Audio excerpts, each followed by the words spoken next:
Praise the lord. Vijayawada మరియు పరిసర ప్రాంత దేవుని ప్రజలారా, మీ అందరికి కూడా ముఖ్యమైన గమనికండి. కల్వరి మార్గం పాల్ పృథ్వీ మినిస్ట్రీస్ నుండి ప్రతి నెల మొదటి మంగళవారం విజయవాడ పట్టణంలో ఉన్న కందుకూరి కళ్యాణ మండపంలో పరిశుద్ధాత్మ తైలాభిషేక మహోత్సవం జరగడం మీ అందరికీ కూడా తెలిసిన విషయమేనండి. కొన్ని అనివార్య కారణాల వల్ల ఈ ఆరాధన మరి వేరే ప్రాంతానికి షిఫ్ట్ చేయడం జరిగింది.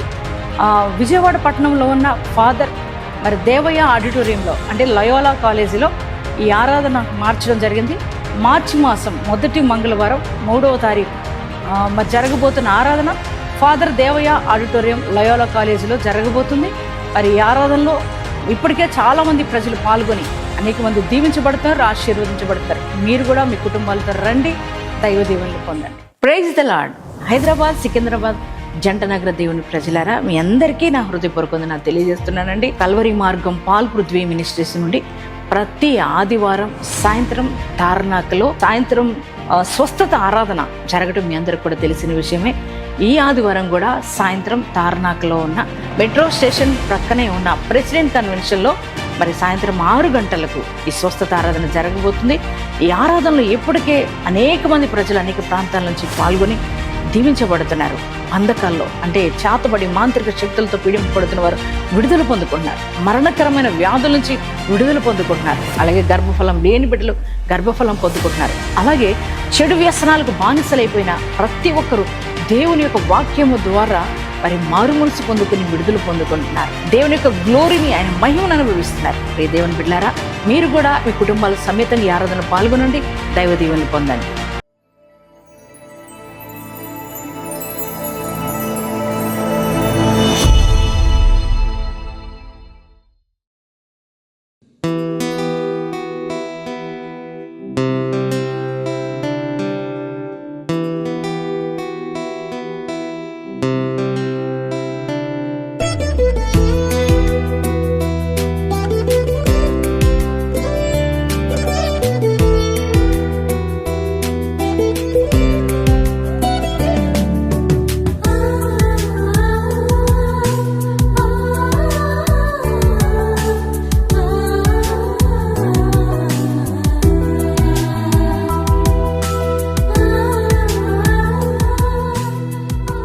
Praise the Lord. యేసుతో ప్రతిదినం అనే ఆధ్యాత్మిక కార్యక్రమానికి మిమ్మల్ని అందరినీ కూడా ప్రేమతో ఆహ్వానిస్తూ, ప్రియ దేవుని బిడ్డలారా, మీ అందరికీ నా హృదయపూర్వక వందనాలు తెలియజేస్తున్నానండి.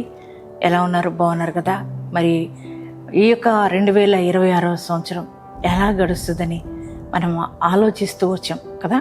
మరి 2 నెలలు అద్భుతంగా పరిశుద్ధాత్మదేవుడు నడిపిస్తూ వచ్చారు కదా. దేవుడు మనకు ఆయన కృపను అనుగ్రహించి ఈ 3వ మాసాన్ని చూసి మహాకృప దేవుడు మనకిచ్చారండి.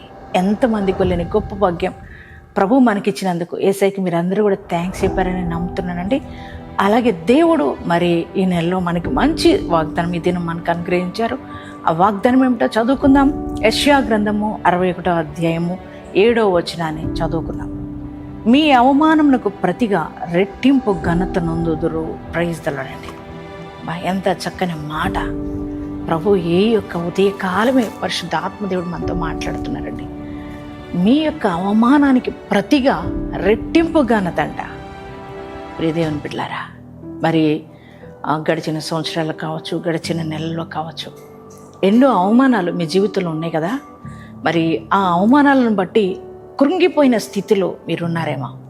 మీ యొక్క వ్యక్తిగత విషయాల్లో గూర్చి, అలాగే మీ యొక్క జీవితంలో ఆర్థికపరమైన ఇబ్బందులు కలగడాన్ని బట్టి, అప్పుల్లోకి కూరుకుపోవడాన్ని బట్టి, అలాగే నిరుద్యోగ సమస్యను బట్టి, అలాగే బిడ్డలు లేకపోవడాన్ని బట్టి, అలాగే జీవితంలో మరి ఏది సాధించలేకపోవడాన్ని బట్టి, ప్రియ దేవుని పిల్లలారా, అనేక మంది అనేక రకాలుగా అవమానపరుస్తున్నారు.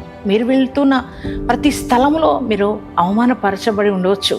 ఒకవేళ మీ జాబ్ చేసే స్థలంలో కావచ్చు, నీ యొక్క మరి కుటుంబీకుల మధ్య కావచ్చు, అలాగే మీ సంఘంలో కావచ్చు, అలాగే పలు ప్రాంతాల్లో బంధువుల మధ్య, స్నేహితుల మధ్య నీకున్న ప్రతికూలతను బట్టి, నీకున్న లోటును బట్టి మరి అనేక మంది అనేక రీతిగా అవమానపరిచి ఉండొచ్చు.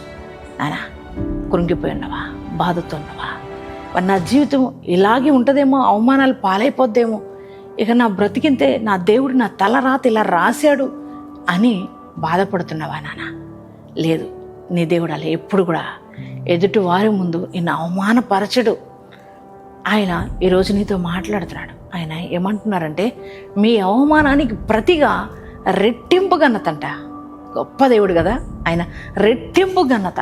ఎక్కడైతే నువ్వు అవమానపరచబడ్డావో, ఎక్కడైతే నువ్వు తలదించుకోవాల్సి వచ్చిందో, ఎక్కడైతే అందరూ నిన్ను మరి ఎంత అవమానకరంగా కించపరుస్తూ మాట్లాడారో, వారి మధ్య నీకు రెట్టింపు ఘనత దేవుడు ఇవ్వబోతున్నాడు.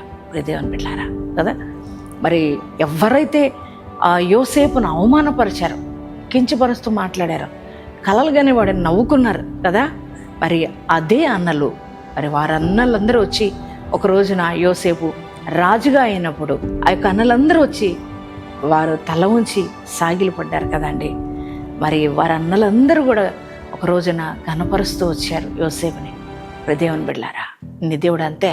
నువ్వు ఎక్కడ అవమానపరచబడుతున్నావో అక్కడే నీ తలలు ఎత్తబోతున్నాడు. ఎక్కడే నీకు రెట్టింపు ఘనత ఇవ్వబోతున్నాడు నీ దేవుడు. చూడు, అన్నలు అందరూ కూడా తక్కువగా మాట్లాడారు దావీదుని. చిన్న గొర్రెల మంద నీది అని చెప్పి అన్న ఎంతగానో కించపరుస్తూ మాట్లాడాడు, ఎంత అవమానపరిచాడు దావీదుని కదా.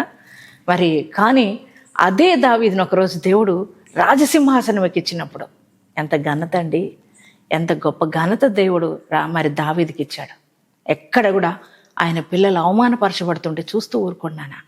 నువ్వు ఎక్కడ అవమానపరచబడ్డావో చూస్తున్నాడు ఆయన.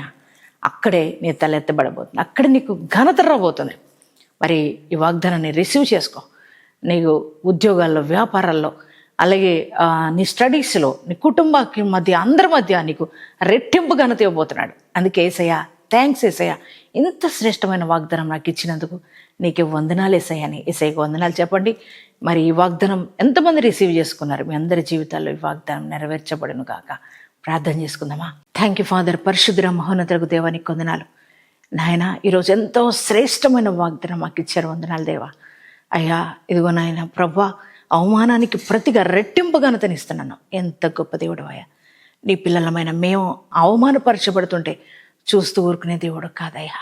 ఎక్కడ అవమానపరచబడ్డామో అక్కడే మమ్మల్ని లేవనెత్తే దేవుడు, ఘనతనిచ్చే దేవుడివి.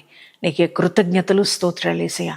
ఈరోజు ఈ వాగ్దానం వింటున్న బిడ్డలు వారికున్న పరిస్థితులను బట్టి, ఆర్థిక ఇబ్బందులను బట్టి, లోటులను బట్టి, ఎక్కడైతే కుటుంబీకుల మధ్య, బంధువుల మధ్య, అయ్యా రక్త సంబంధికుల మధ్య, వ్యాపారాల్లో ఎక్కడైతే నాయన వారు అవమానపరచబడుతున్నారు నువ్వు చూస్తూ వస్తున్నావు దేవా. అయ్యా ఎక్కడ అవమానపరచబడ్డారో అక్కడే వారు ఘనత నొందుదురు గాక కృప చూపమని ప్రార్థిస్తున్నాను. వారు నిండుగా ఆశీర్వదించు, దీవించు ప్రభువా. అయ్యా నిండైన కృపతో నింపమని ప్రార్థిస్తున్నాను. అయ్యా ఉద్యోగాలు లేని వరకు ఉద్యోగాలు, అయ్యా బిడ్డలు లేని వరకు బిడ్డలు, వ్యాపారాలు దీవించు నాయన. అయ్యా చేతి పనులు దీవించయ్యా. అయ్యా వివాహం కాని పిల్లలకు మంచి సంబంధాలు దయచేయండి ప్రభా. యేసయ్యా సొంత గృహాలు లేక బాధపడుతున్న సొంత గృహాలు దయచేయండి ప్రభా. ఎగ్జామ్స్ రాస్తున్న పిల్లలందరినీ జ్ఞాపకం చేసుకోండి. ఎగ్జామ్స్లో గొప్ప విజయం వారికి దయచేయండి. తెలివి, జ్ఞానం, జ్ఞాపశక్తి వారికి దయచేయమని అడుగుతున్నాం. అయ్యా ఈరోజు మ్యారేజ్ డేస్ బాడీస్ చేసుకున్న ప్రతి వారి జీవితంలో అయ్యా నాయన నీ నూతన కార్యాలు రిలీజ్ అగును గాక. నూతనమైన కృపతో వారు నింపబడుదురు గాక. యేసు నామములో ప్రార్థిస్తున్నాం తండ్రి, ఆమేన్.